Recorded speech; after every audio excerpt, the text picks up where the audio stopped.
welcome to This Week in Fast Pitch, the podcast that keeps you up to date on the latest news, insights, and analysis from the world of fast pitch softball. Powered by 643, we bring you the stories behind the scores, the personalities behind the players, and the strategies behind the game. Whether you're a fan, a coach, or a player, we've got you covered with expert analysis and insider information. So sit back, relax, and get ready for a deep dive into the world of fast pitch softball. This is This Week in Fast Pitch, powered by 643, with your hosts, Jimmy Thomas and Kevin Bednowski. Wow, that sounded professional, guys. Not bad, right? Yeah, that sounded great. All right. Well, we are here at the Salisbury Center, a very special edition to This Week in Fast Pitch. As always, I'm here with my giant panda co-host, Jimmy Thomas. Coach, he always likes to reference my size. It's like that chair looks like a high chair right now. The chair looks a little small when you sit in at 6'6". And again, very special thanks to Jeff Salisbury at the Salisbury Center for hosting us at This Week in Fast Pitch this episode. And Scott, our engineer behind the glass, thanks so much for taking care of us today. Appreciate it. And our special guest, assistant coach and much, much more at Shenandoah University, Kevin Shafer. Thanks for joining us. Thanks for having me, guys. Sorry, I didn't mean to bum rush the show. Usually the guest doesn't open by saying that was great. Sorry. Hey, look, you put a microphone in front of somebody and you just roll, right? No, it's good. We've got a fantastic conversation lined up, and we're so excited just to be in your facility here, as well as take a chance to talk with you a little bit more about everything and all things softball here in Northern Virginia. So thanks for having me. Thanks, appreciate it. So. Let's just start a little bit with your story. You are a bit of a Renaissance man. Would you I don't know if that's how you define yourself or Too not. many jobs? Is that how you say it politely? That was the term I was going to use. Politely? Yeah, it's 16 jobs. That's what it is. Yeah. So definitely got some things going on in life. I don't like to sit around, that's for sure. And when I get bored, I figure out something else to do. So the career fireman, I started out playing baseball like every other little kid, in the world. It said it's baseball or bust. I don't have anything else to do. Hey, I still think I'm going to be a shortstop for the New York Yankees. Hey, listen, and the Yankees were my team back when I was a kid, because I grew up in Florida. And in Florida, when I was growing up, you didn't have the Rays and you didn't have the Marlins. So every team came to Florida. They didn't go to Arizona. They didn't go anywhere else. So you got to pick and choose, if you lived in Florida, which team you rooted for. So the Yankees were it. Like, I have pictures of myself, as an 8-year-old, playing catch with Billy Martin and Reggie Jackson and Bucky Dent. And I'm like, all right, this is it, right? So this is all I'm going to do. And I never grew up. So I never got taller. I got out of high school. I went directly to a Reds tryout because I ended up making friends with Pete Rose's son. And he was going to the tryout. I'm going to the tryout. I stayed there for 6 days, and they told me I was too short. They said their exact words were, hey, we need you to be taller. And I was like, I'm not sure that's going to happen here with Tiny Tot, Tim. And I thought the end of the world was coming. A week later, I got reached out to by the Astros, and I stayed with the Astros for I stayed exactly 26 days. I know exactly how long I played. And they used the same terminology, and that's when I knew that the world was coming to an end. When they wasn't like they called each other, but at least the Astros wanted to send me to the Mexican Instructional League, and I was not going to Mexico in the '80s to play baseball. I could see making one error and Castro or somebody just crushing me, right? So. I decided I didn't know what I was going to do. I was running around looking for jobs. I took an odds and ends job, security guard at 18, 19 years old, UPS. I didn't know what I was going to do. And I went by a sign one day that said fireman. And that was it. So I've been a fireman now for 33 years. Wow. 33 years. Thank you so much for that. And thank you for everything you do to help protect the public. Well, also a TV personality with Fox and Channel 7, right? So how did that come to fruition? So that's kind of funny because my grandparents, as a kid growing up in Florida, owned a roller skating rink, right? So this is a little embarrassing. The girls never, on the softball team, they never believe anything I say, but I roller skate better than I walk, because the best babysitter on the planet when your parents are working is to ship them off to grandma and grandpa at the roller skating rink, right? So you go over there and you roller skate. So I've been roller skating forever, but as limbo and all that. All of it. Wait a minute. Hold on. Yeah. Wait a minute. So can we break for a hot second? Because I'm a product of the 80s as well. Okay. All right. Yeah. So I don't know if Scott can pull up stuff while we're talking or not. but top roller skating songs of the 80s. Okay. Go. So you're probably not going to be in the same boat as me when you start talking about Planet Rock. or you start talking about like rock with you, like Michael Jackson. No, not usually for me. Okay. Not usually for me. Now, so I was getting ready to tell you, because when you start talking about that, I DJ. That's how I got into media, Yes. right? Because I was a DJ at 12 years old, 1982. I've got 1,000 people roller skating, because that's when it was big, and they trusted a 12-year-old to be in charge of the music for that. So you start talking about those kind of things. So, but all of those, I would play some Michael Jackson in between. Don't get me wrong. You know, if he was playing PYT, or you're playing all of the songs that he played, you know, Off the Wall album, those kind of things, sure. But that's how I got started in media. And Another Brick in the Wall, Pink Floyd, all of that. That was always in the what's skating funny ring. was as a kid in 1978, you thought the song was old, but you start like Another One Bites the Dust by Queen, and you're like, all right, this has got a cool beat to it, right? But as you got older, now I'm sitting here playing different, you know, more hip hoppy songs as they came out, you know, with Grandmaster Flash and you know, The Message, and you start talking. As long as it wasn't White Lines by Grandmaster. No, I didn't play White You Lines. can't play that The one. rink owner wouldn't let me do that. So, but there are different things that you could do. But so when I got into the fire department, I started doing an event called the Firefighter Combat Challenge, and that's an event you guys have probably never seen. It was on ESPN. But it was always on at like 1 o'clock in the morning, you know, right after the dogs that catch Frisbees or something, you know, so it wasn't like it was a high quality thing. Before the Ocho. Right. It was way before the Ocho. I've seen it. They get the ladder up on the wall. It's all of it. Carry the fire Yes. We gotta squirt water and do all this stuff, right? So it turned out to be a pretty big thing in the mid 90s. Okay. So one day after I'd competed for such a long time, and I'd done pretty well in the events, they had rolled into town down in Memphis, is where I was at the time. And they held up the microphone because their play-by-play guy was supposed to be the local weather guy. And the local weather guy didn't post. And they held it up. This is so strange to me that ESPN would do this. Does anybody have any broadcasting experience want to help us? That's how they did it. And so the guys knew, because my side job was I was still DJing at roller skating rinks from the fire department. I would just go. That's how I just made side money. So they all shoved me out there. 20 minutes later, I'm hired by ESPN, and I'm doing play-by-play on ESPN for the Firefighter Combat Challenge. Well, I'm like, all right, this is it. You know, like I made it. I made it. Like, Mom, you don't have to work anymore. You know, like, you're good. So that kind of, I stayed with that. I traveled around the country. If it wasn't for them, I wouldn't have got to see everywhere. You know, I've been to all 50 states. I've done media in all 50 states. Got to meet a lot of different firefighters, and it was just a great experience. So as I make my way back here, I'm working for the city of Manassas. You know, I was like, all right, what's my side job going to be? I end up working at a bar, DJing at a bar, side job. Jeff and I meet, I think it's 2007, something like that. So the owner of the Salisbury Center, 2006, somewhere around there. Is that right? Maybe earlier. 2005. All right, 2005. I left. So after 2005, Jeff was running a bar, and he and I had a conversation, and he's like, "Come on over." And it's just, so ever since then, I was DJing for him and working at the fire department.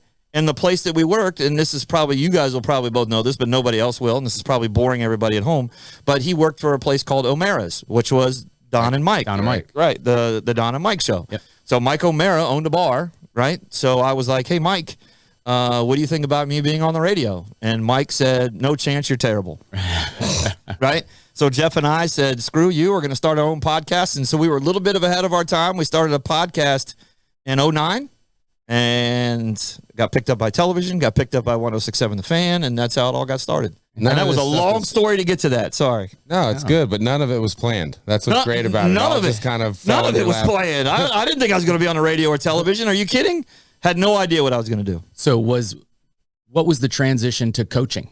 So it's funny because I got asked, I played slow pitch softball forever, right? Because, you know, there's nothing for us old guys to do. I didn't want to go play wood bat, and I didn't want to go play baseball. I felt like it was super boring to watch guys throw 20 pitches or throw over to try to pick a guy off at first base 10 times, and he's only 3 steps off. I hated all of that. Right. I love fast pitch softball. I love watching it. I got asked to coach fast pitch softball for the local high school team in 2000, and I was like, okay. And they said, it'll only be for the fall. Don't worry about it. You know, it'll just be quick.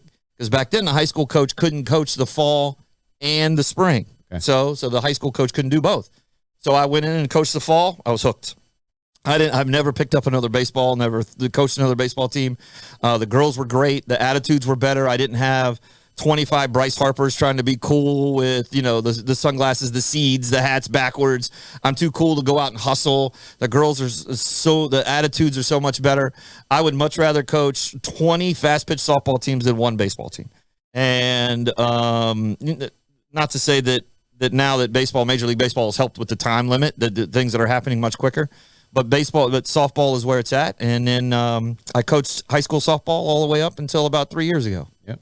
And it's funny. It's such a personality thing. And he mentioned the girls versus boys. But the first time I ever met Coach Shafer is he's buddies with my daughter's travel coach, Coach Garza. And he just came out to a practice we were at over at OP. And the girls didn't know who Coach Shafer was. We kind of filled him in, and he came out. And the first thing he did was walk out on the field with Frisbees. Yeah. And everyone's like, what the hell are we about to do with some Frisbees, right? So he tells all the girls to throw their gloves on the ground, grab a ball for your throwing hand, and head on out to left field. And he starts throwing Frisbees out in the left center field, and the girls are tracking the ball. And it just developed into this great drill, right, where they had to track the Frisbee, catch it, throw the ball to a target. They were working on their good feet, hand-eye coordination. There was a little bit of running in there, so it was incorporating a lot of different things. But the girls were having a blast, and he brought a great energy. And then they did it behind the plate where he was throwing Frisbees up over the backstop, and the girls were coming back. But my point is, they never met him before. He just showed up. They had a blast, and now it's like, man, when can you get Coach Shafer back to the field? Because he just brought a different energy, and you can tell by our conversation here that. Just brings a nice light, good energy. And if you follow Coach Shafer on social media, I'd highly encourage you to do so, because he is so. How did you decide to just continue to be so invested in the local communities and the local travel teams? And every week you're out there just on your own dime, on your own time, going to visit another travel team. I know you met with a good friend of mine, John Fulcher, and his team, and you met with Garza's team, and you're out there. Talk to us a little bit about why you're doing that and how you're accomplishing that, and what it is that you're trying to get out of it. I think that it's important for the girls at a younger level to understand what they are trying to get to, what the goal. Everybody tells them they have a goal. Do they have that goal? Do they want to go play college softball? Because what I've seen since I've been at college is when they land there, they're not prepared. They're not ready for that. They just think all they've ever been taught is by their travel ball coach, right? And they get told by a travel ball coach or the other players like, I got to play for Radford. I got to play for JMU. Oh, I'm going to Alabama. Oh, I'm going to Oklahoma. I want to do that. I see it on television. And I think that they need to be prepared a little more about what their day is going to be like, how they're going to, be expected to act. So far the whole time it's like, Mom, I need you to come pick me up. Mom, I need lunch. Mom, or hey, Dad, I need this. Hey, I need that. Once they get to college, that all kind of goes away. And I've seen so many kids, unfortunately, fail because they're not ready for that. And I think once I go to these practices and we have the best part about practices is the end. When we have the question and answer, when they get to ask questions and somebody is being so abrupt and upfront in telling them, hey, this might not be for you, right? Have fun right now, but this might not be your thing right now. And the others are like, you can see they're engaged, and they're like, they take it as the challenge, and you watch how good I'm going to be at this. Now, did you take that same attitude in coaching style when you were doing the high school stuff for all those years? I did. I did do that. That's tough for high school. And the reason I asked that is because you're talking to two high school coaches as well. Yes, with great programs, by the way. And two travel coaches as well, right? Correct. So we're kind of all in that a little bit of that same history in that same ballpark. And I know, Coach Jimmy and I both have some similar concepts where we try to run our high school practices, even though the talent level might be very wide. Mm-hmm. We try to run them, as if it looks and feels like a college practice and a college program. And I did the exact same thing. Now, it's different because you are kind of, high school's kind of that where you're hamstrung a little bit, where these are the kids that you get to pick. You don't get to pick your kickball team like we do in travel. It's not like we have this tryout and we go, yes, we're going to take her, we're going to take her. You are given what you are given in high school, right? Now, there are some people who come to that high school because you're coaching and they figure out, hey, listen, I can take this class at this high school because it's legal, right? Because I can take it and I want to play at this high school. But there are some high school teams that you're like, man, let's just get through catching and throwing, right? And you have this level that's different, right? So you have to either bring it down or build it up. Either way it goes, I'm teaching structure at high school. I'm teaching we're going to warm up this way. We're going to show up this way. At practices, I made everybody wear the same thing, right? We don't get to just show up. I taught everything at high school to prepare them for college, to get to college. Hey, I forgot my shirt today, so I'm wearing this one. Nope. Sorry. You're not practicing today unless you go find the shirt that you were supposed to wear. Hey, I think I left my glove somewhere else. Okay. Not my problem. I'm not going to run around looking for a glove for you.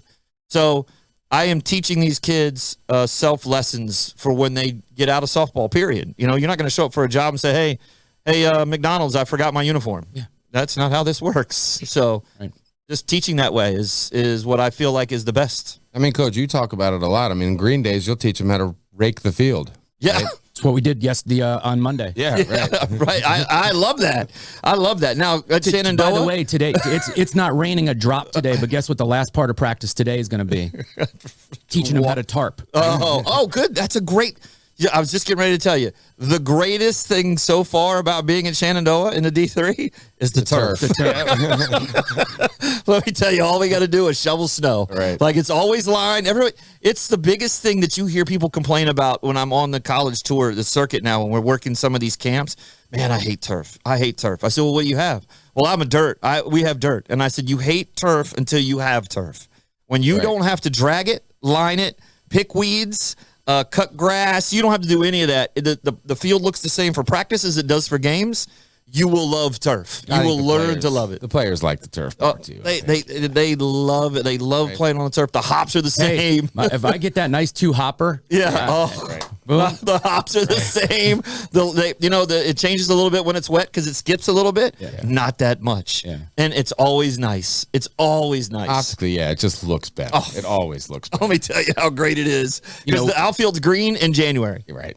We're at the high school level, I know that they've flirted with the idea of some turf, and at a minimum, maybe the turf infield and leave the Bermuda out in the outfield, which I think would be a fantastic idea. We don't lose games because of the outfield. We lose games because of the infield. Correct. Right. Correct. And when you have such a short season and you're playing 20 games in high school, yes, the high school fields are community use fields as well. Yes. So the travel teams, the house league teams are using it every night. Every night while we're not in season. So it's taken a licking all the time. I know, Coach, and I, we're at our own respective fields, constantly trying to clean up after everybody that uses it all the time. Every time. The turf, it's like the turf saves it. And I don't understand how school, and I get it. So they built the high school that I was at. They built a brand new complex, right? Because they had to move some things around. They built a new elementary school. They had to do a bunch of stuff. So it was, before the ground was a clean slate. And I'm like, why aren't we putting turf into this? And the exact words were, softball and baseball are a niche sport. There's only one thing that can be played on them. So all the rectangle fields are going to be turf because they're used all the time. Yours is going to stay dirt. It's much cheaper. In the long run, if the administration and school boards would look at this, it's not cheaper. It's actually way cheaper to build a turf field and not pay a guy to drag it or pay a guy to cut it or have a mower that can break down or have to fill the gas up. So it's way better. Plus, you hardly ever get rained out. I can't remember the last time we were rained out. Now, we've had rain delays because of lightning, but we've never been rained out. So we've never had that problem. Have you ever seen OPs playing surface, Osborne Parks? Yeah. I mean, how much time does he put into that? If there is a high school that is in dire need of a turf field, that one is it. Oh, man. That one is it. And I feel they just did their football field. And their football field is 20 feet from their softball field. Wait a second. Did I get him backwards? What's Osborne? One of them is beautiful, though. Osborne, mine was Osborne. Osborne. Okay. Osborne. So OP is in dire need. And then, hang on, Jimmy, adjust your mic there. I don't know if we lost you there for a second. Good. Yeah, there we go. Gotcha. So, but Osborne. So once they came in and did it, I went to work on this thing. Like you've put hours and hours into that. But you have to be there every day. Right. You could, it's not like turf where when I'm at Shenandoah, I just show up and it still looks the same as I did when I left it 6 months ago.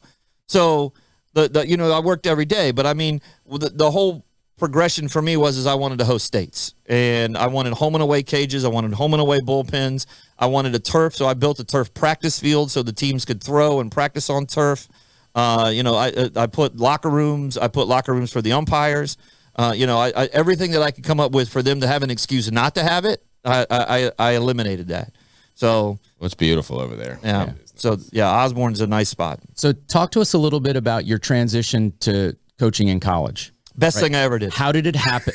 Yeah, because you're talking to somebody that's getting there. Would like to get there, thinking through that. Talk to us a little bit about how did it happen? What was the opportunity? And then, sort of what it is you're hoping to gain out of that opportunity. And now that you're a few years into it. Yeah. So this is my start of my third year, 3.5 years going into this. And it was by far like a breath of fresh air because you coach high school so long and you deal with parents because they are high school kids. You deal with administration so much. I don't know if I'll ever be another head coach because of that, what I've been through from 2000 to 2020 or so in there. I like being the assistant coach. I like going, hey, you need fungo. Hey, you need front toss. You want me to teach you how to turn double play? Cool. I don't care about buses. I don't care about uniforms anymore. All of the little things that parents and kids don't know that head coaches do. But I think that the transition for me was fantastic because now I have about 26 to 27 girls on the team that are all there because they wanted to be there. They tried since 8U to 18U to get there, right? And they are all now, once they are there, they're trying even harder to make the starting 9. And it is such a breath of fresh air because that as head coaches in high school, a lot of times we have to be motivators, right? They are very self-aware at the college level what they have to do to get where they're going. And I think that's probably the biggest thing that I've seen is that it is time for me to try to get to the starting 9. And then when they don't make the starting 9, there are other girls there that they got to talk to, and they don't sit there and complain a whole lot. Well, I should be starting over this girl. Very self-aware when you see who's out there, that the coaches know what they're doing, and you're like, hey, I got to try harder. I got to beat that girl out. I'm pulling for her. I'm pulling for her to do great, but I need to do better than her. Right. So yeah, I mean, we talk all the time. Parents, at a lot of levels, like, oh, coaches have favorites. Coaches have favorites. It's like, well, the favorites are the ones that just work really hard. Yeah, right? They try harder.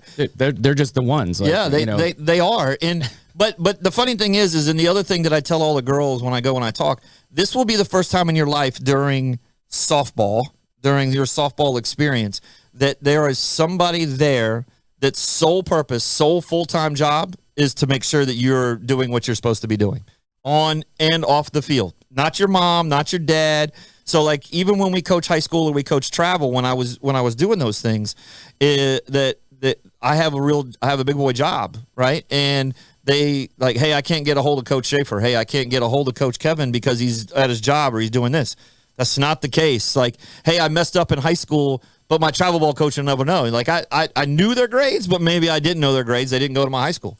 Now we do. Like there is somebody there for you all the time. But I think the other thing is as coaching travel, and we both know that we travel around and we coach the travel, that we get to interact with those college coaches. And over the time, I would listen and learn from those college coaches because they start to talk about staff, and you would hear, oh, we're losing this coach or we're losing that coach. So I very quickly got with Courtney Allen out at Shenandoah, who's the head coach, and I said, Coach, I hear that you only have 2. I would love to come out and be a part of the staff. She was very quick. She watched me coach. She understood the philosophy. We speak the same language, and I couldn't be happier. Our coaching staff out there right now is by far the easiest, laid-back group of grown-ups. A lot of times you get with some grown-ups and you're like, I don't agree with that. I wasn't brought up that way. That is not the case. She doesn't treat me like the assistant. Eventually but the respect is there because that's her full-time gig. So, she is so good. God bless, she's so good. And the assistant coach that was there, who has recently left, we were part of that staff together. She was so good also. It's hard for me to see myself going to coach for somebody else besides Coach Allen. It'd be a tough, everybody kind of moves around. It'd be tough for me to leave. Yeah.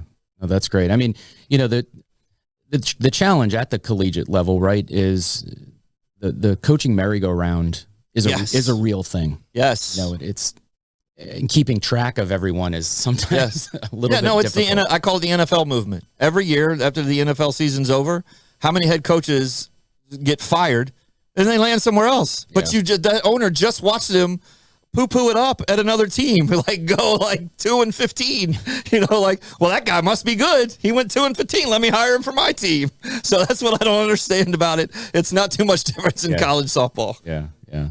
So before we kind of got rolling, we talked a little bit about how freaking good Division III softball in the Commonwealth of Virginia is. Yeah. Talk to us a little bit about the competitive dynamic and the landscape of Division III softball. And we think that the average high school player doesn't understand. They're not educated about how good, especially around here. I mean, we've had such success with JMU and Tech and the College World Series that I think they just forget, or maybe they just were never informed. But it's such a blessing to have the amount of D3 schools that we have that play at such a high level in Virginia.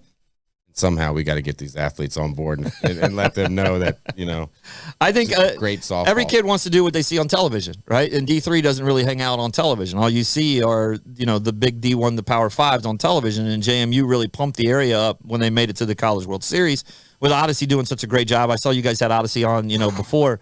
You know, you guys. I don't think the kids understand that the D3 level is so good, especially in the ODAC. I can't remember the absurd number. I might have. Don't quote me on the numbers. Or it was something like somebody from the ODACs won the national championship, D3 championship, 7 out of the last 13 years, or something like that. It's something crazy. And my biggest thing for them is to try to explain to them in the ODAC and in Virginia, I cannot go out and find what I call, I'm just going to play D3 player to play in the D3. I can't in the ODAC. I have to go find the D1 player that says, I don't really want to play on a big campus. I'm good enough to go play D1, but I want to come down to D3. One thing is that if you're that good, you're probably going to play all 4 years. You're probably going to start as a freshman. When you get to D1, you have to figure out, I'm probably going to have to play behind somebody for a couple of years until I get my junior, senior year. Do I want to sit 2 and play 2, or do I want to play 4? Especially in the ODAC, where the competition is so good. So just being here, and when you get out there, it's like your expectations as a player, it's like it's D3 and you almost feel deflated, and you shouldn't, because when you get out there and see the level of play at the D3 level, our practices are so intense every day that it's unbelievable, right? And then when you go watch D1, you're like, that's really not that much different in practice, and that's not really that much different in a camp. And when we go work with these coaches, that you say, oh man, I really like that girl. I really like this D3 player. I wish she'd have come to, Virginia Tech. I wish she'd have come to Virginia, but she's playing for D3. And a lot of the experiences are the same. They still get to travel and go to regionals and go to World Series and do all that cool stuff. It's just they're on ESPN, so they don't get to see it, right? Right. No, we had a young lady that 2 years ago, she was a senior. She had Division I opportunities. And she's like, no, I'm going to go to this ODAC school because I want to play and I want a potential to win a national championship. Yes. And that's why I went there. Yeah. Yeah. And we have a trainer at 643 who just won one, right? With CNU. And she just speaks so highly of her experience and that she had at the World Series. And she'll never forget it. It's such a turnoff for college coaches when you're at these things and they go, yeah, my dad tells me I'm D1. But you hear that all the time. My dad tells me I'm D1. Unfortunately, that's just the thing that the kids say. Yeah. D1 or bust. Yeah. I'm like, I don't. Okay. Go see how that works out for you. I'll see you in the transfer portal. Right. Don't see it all. Yeah. Right? Won't see it all. Yeah. I'll see you. I'll see you. In 2 or 3 years when you realize. But I do tell them all the D3 is a little bit different than D1 because of the times that we're allowed to practice and the times that we, the NCAA, which I still don't understand because the kids are the kids, right? Same. That's the same. I don't know why we had different rules in D2 and D1. That really, puts me on full tilt when the NCAA does that. But they're like, well, D3 kids are working on academics. What, you don't want the D1 kids to work on academics? You don't want that? Because at the end of their 4 years, the 1% may get to go play at Athletes Unlimited. Maybe they go play in Tokyo or Australia.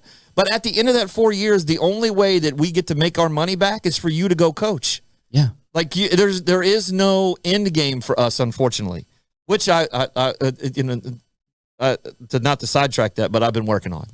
I like the best kept secret here of what I've been doing in the last 6 months. friends with some people in the MLB because you get everybody takes their connections from different things. And from my connections with the media, and I get to some access that some people don't get to have the access to.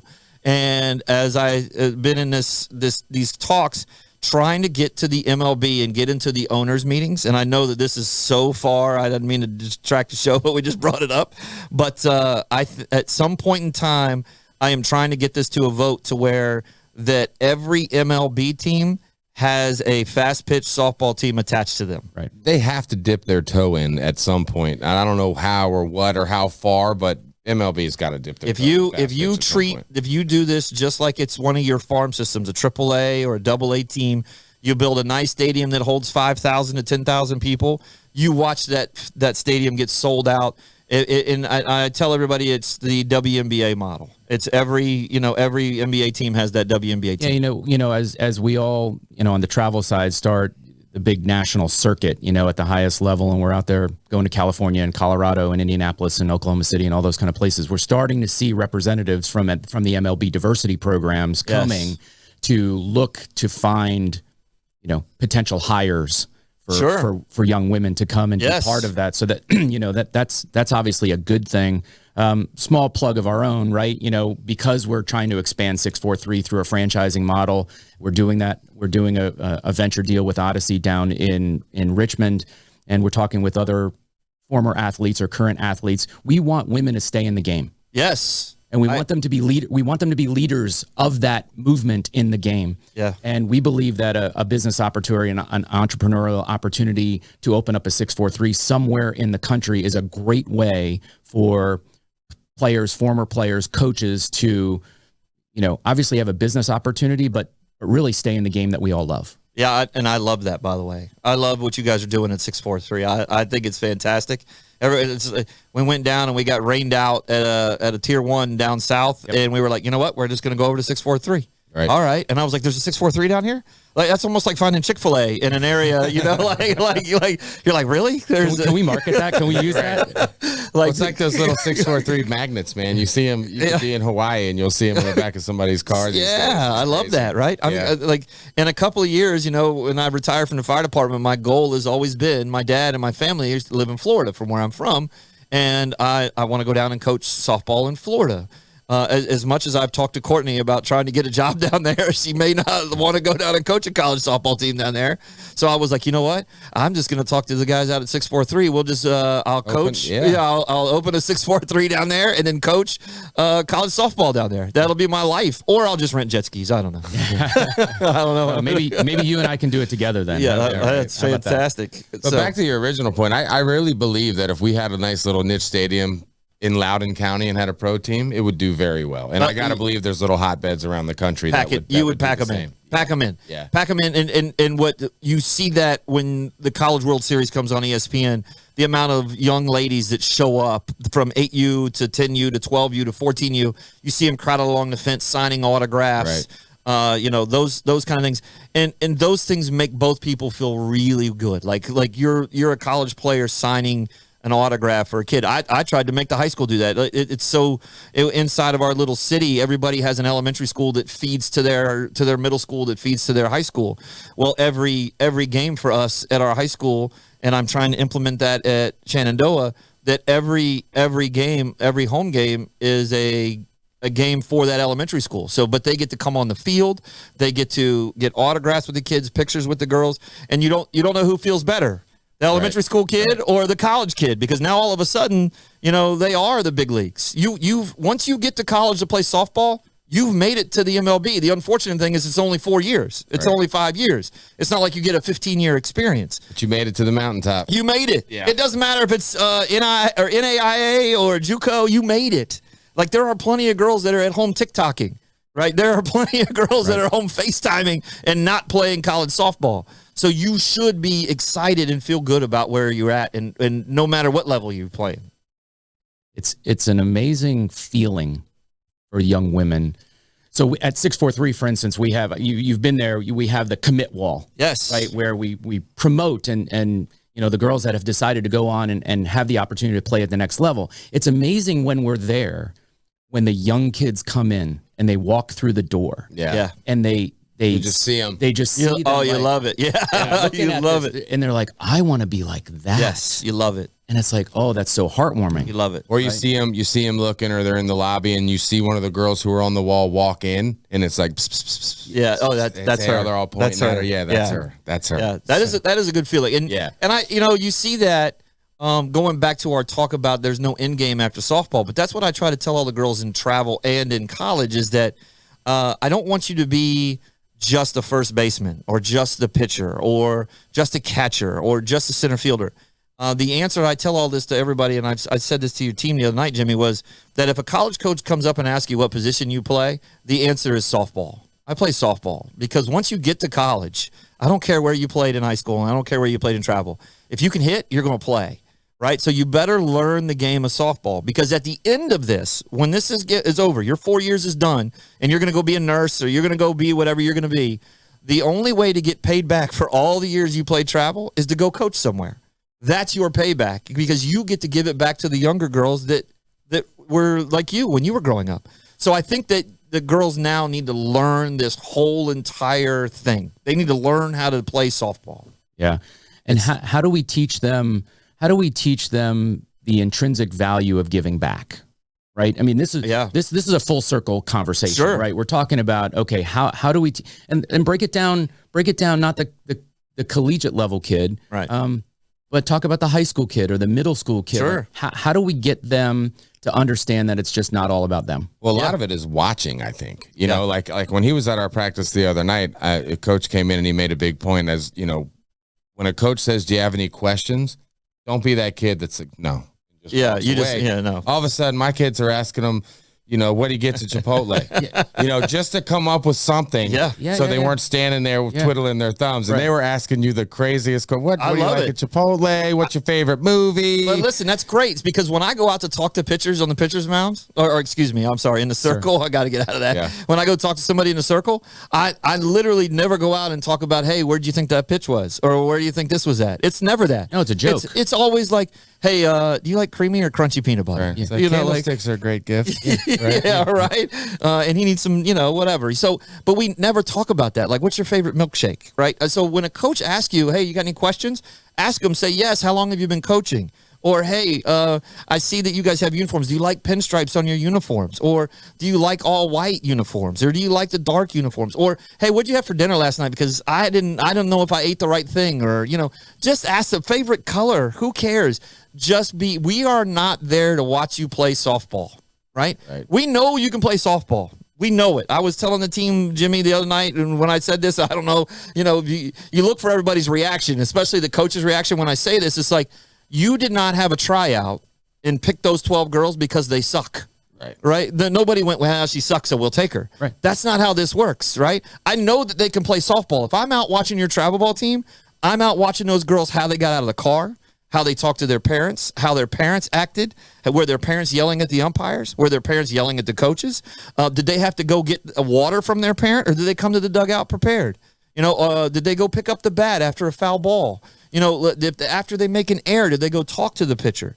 Hey, make them hit it to me again. All the little things are what I'm looking for. I don't care if softball is being played. You know, I know you can play softball. Right. I trust your travel ball coach. So can I ask from the college coach perspective, a conversation that we had in our last podcast with a big group of coaches and trainers, we talked about the balance between being a student, the high school level, being a student and being a player, and the commitments associated with both. And what is your take on? It's October right now. We're recording this, but for timestamp purposes, we're in October, and October brings a lot of homecoming activities associated with high school, and a lot of other sort of social events that are in the high school's calendar. How do you feel, or what would you do if a kid, maybe you've had this in the travel environment before? 1,000 times. I know what you're getting ready to ask. Hey, you know, coach, I'm not going to be able to come the third week in October. I'm telling you now, I'm not going to be able to be there because I really want to go to homecoming. I'm the homecoming queen, whatever it is. I want to go to homecoming. And it's my junior year, and it might be my last opportunity, senior year, whatever. What is your take on that? Live your life. Live your life. I want you to be a happy person, right? If you're a good human, you can play for me, right? I get all of that. You've made a commitment, but you've pre-warned the coach. I like go live your life. I want you to get those experiences. I want you to have that picture with your homecoming date or, with your family. I want you to have all of those things. I don't want you to ever go to, 10 years from now and go, hey, I don't have a homecoming picture. Oh, hey, I didn't get to go to homecoming with my friends because of softball. I want you to have, hey, you remember what happened at homecoming? No, I was at a tournament in Richmond in front of nobody. I was at there were no coaches there. We were playing for a half a trophy. So I want you to go have your life. Now, is it hard for travel ball coaches? Because I used to try to do this to where I would say, all right, which weekend can I play where I lose the least amount of girls? Because they all go to different high schools, and no high school. The greatest thing that could happen to us right now is that all the high schools or some president comes in and says, this is a federal holiday. There's a homecoming is on this Saturday, right? Like this is where nobody's going to play. All events. That's it, right? The homecoming is for every school on October, whatever, right? And none of us play a game. That just never works out that way. But I want those girls to go out and live their life. I understand those things. We have homecoming this weekend at Shenandoah. So our fall play date is coming up, right? And it's been super tough for us to find a weekend to play. So we had to move it to a Friday. Like, this is the first time we ever played on a Friday. And we're going to play, because of the way the NCAA does the amount of innings and hours that we can play, we're going to start our games at 6 o'clock at night and play probably till midnight, because we're going to play 2 9-inning games against Shepherd. We're playing against Shepherd because homecoming's the next day, and we want the girls to be able to go to homecoming. Yeah. So it's just it was a pretty good debate, I would say. Yeah, it definitely wasn't 100% on either side. Yeah, for sure. Some coaches are like, no, this is important. You have to do this. You made a commitment. You did this kind of thing. You knew before you started doing this. Yeah, I get that. And some coaches are like, hey, listen, but are you doing that for you, or are you doing that for them? Like, because you're like, all right, I really want to put her in front of coaches. This tournament is this weekend, and I know that there's going to be 15 coaches there, especially the 10 coaches that you picked in your sophomore year to go look at. This is your only chance. So, hey, listen, I think that you need to go to this, right? Or are you doing this because, listen, I need you to win, right? As a travel ball coach, I need you to win this, and if I don't have you, we're not going to win. Well, where are you at in that? So those are the things. Yeah, we have to find balance, whether it's the homecoming thing or how many times a week that they're going to a personal trainer, or are they studying volleyball? Volleyball's the devil. Playing field hockey too. Field hockey and volleyball. Volleyball. One of our infielders for our travel team. We just got a call last night saying I sprained my MCL playing volleyball and I'm out for about 3 weeks. Yeah, fantastic. Isn't that awesome? Right. Isn't that awesome? Baseman? First base. Isn't that awesome? Yeah. So. Yeah, that's a tough one too, because everybody talks, hey, how do you feel about multi-athlete kids? But those kind of things are tough. Those are the tougher things for me, because if you are committed to this sport and you want to play this sport, now I love that you go play multiple sports. It shows me that you're a good athlete. But tell the volleyball coach you're not going to make it on Saturday. I get, we practice on high school. We would practice on Saturday, right? But tell the volleyball coach that you're trying to go to college to play softball. And you'll make her practices Monday through Friday, or do whatever she's got to do right after school. But on Saturday, I need to go play this because softball's my number one.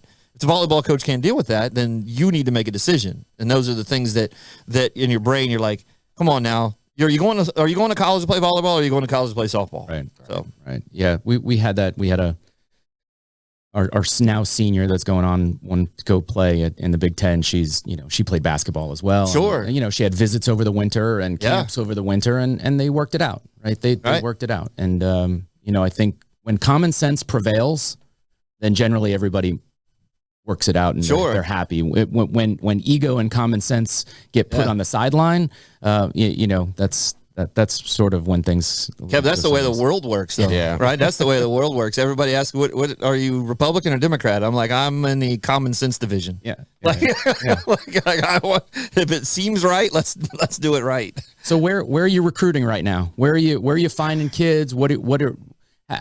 If after this conversation, kids are like, man, I really like that guy, and I got it. Where are you going to be? What How are you finding kids? What is it that you're looking for? Obviously, good human beings, not being number one, but talk to us a little bit about, sort of things going on at Shenandoah. So that's probably a really good question, because the biggest thing for me, and a lot of times this kind of gets caught up in the mix of what's happening and what's not happening, but I'm a big tier 1 guy, right? And a lot of teams don't play the tier 1s. That's low level teams. We're not going to go down there.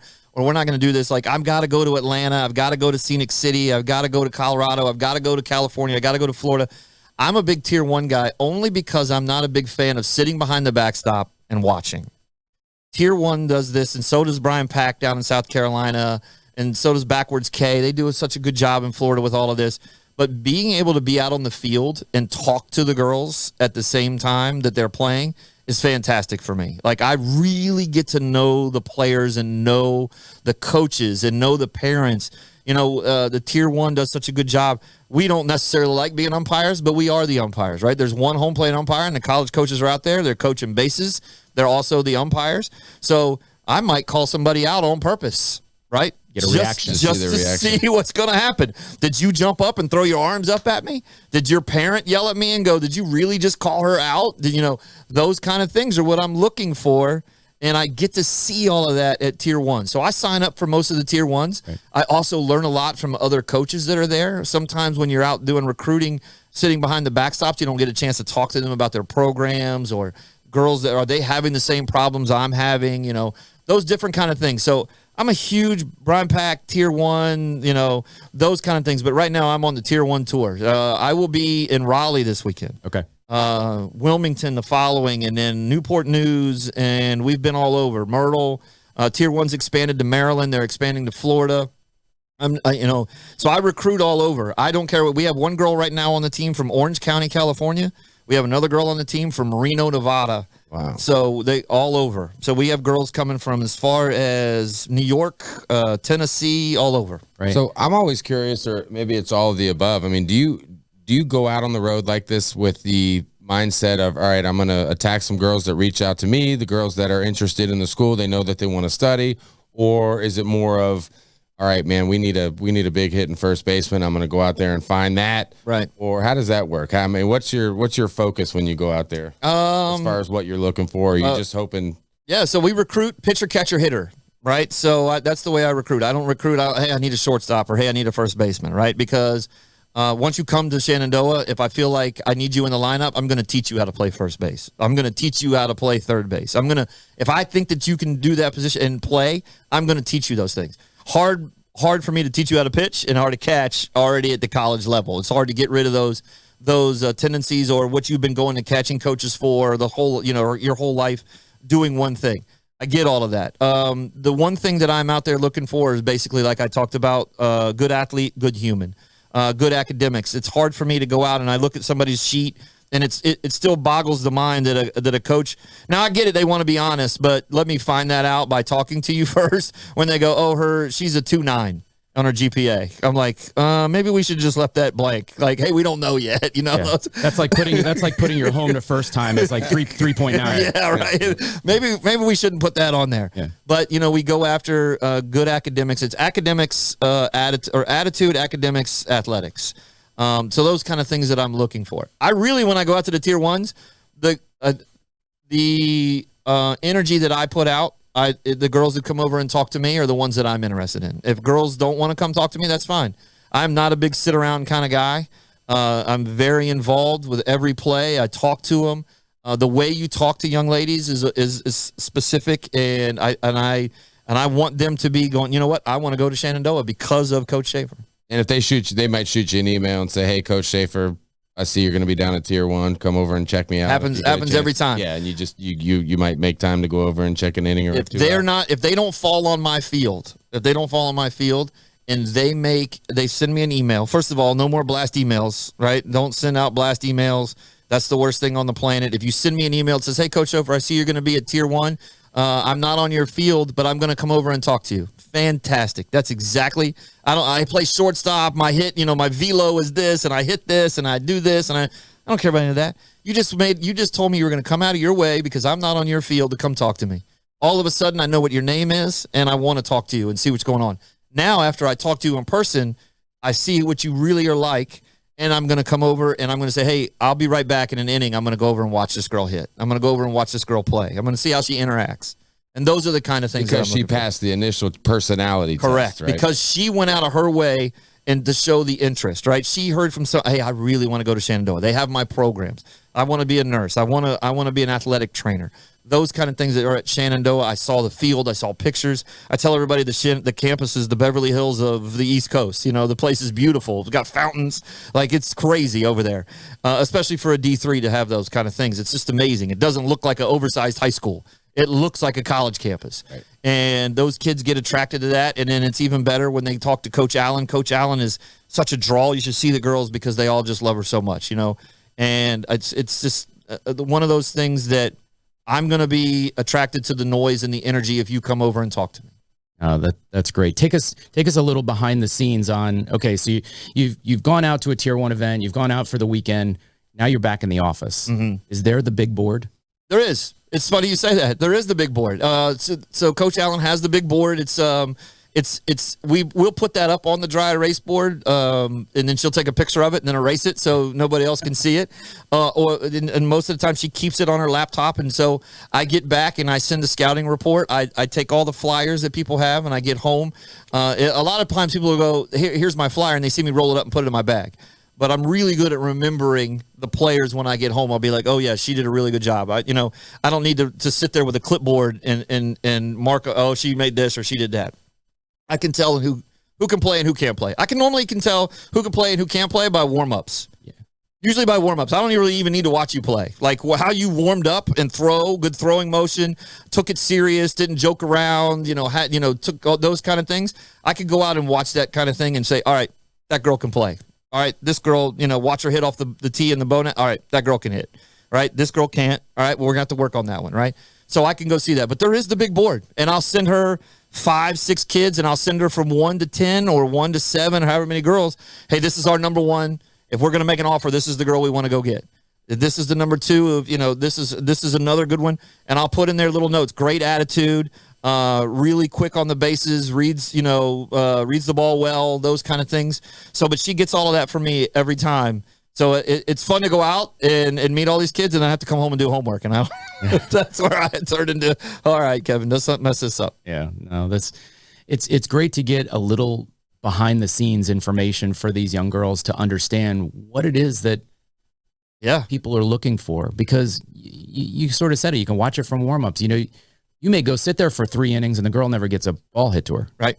Right. I mean, or she gets walked. Sure. Or gets hit by a pitch or whatever. So she's zero swings, and 0 plays in the field. Right. So, it's just similar in high school tryouts too, right? It doesn't take long. Oh, you can tell right away. You can tell them. You can tell right away. Walking from the parking lot. Yeah. Sometimes you can tell by what they're wearing. Yes, you can tell right away. Yeah. But, that's one of those things where, Courtney, we have it listed, we number the kids 1, 2, 3, or 4. I have her as a 2. I have her as a 3.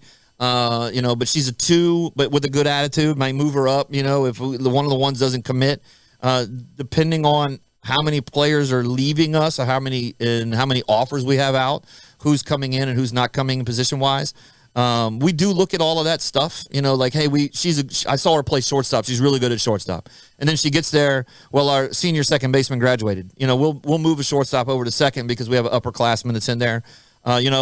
Listen, you're going to win games with freshmen. You're going to win championships with upperclassmen. And that's just the way it works for us. Yeah. Just out of curiosity, is there some competitiveness in there between you guys and CNU or oh my gosh, Brandon Elliott? Are you kidding? And are you kidding? Brandon, yeah. I mean, I know you're all buddies because all you guys are super cool. Yes. And have great programs, but I'm sure there's some. So funny. We're all such good friends. We're all on the tour. Together. It was so great to see Josh Freeman get the job at Ferrum. Yeah. Josh is one of my favorite people. I didn't know that. Yes. Yeah, Josh. Yes, he's back. Yeah, he's back from awesome. Texas. So Josh is over at Ferrum. It's awesome,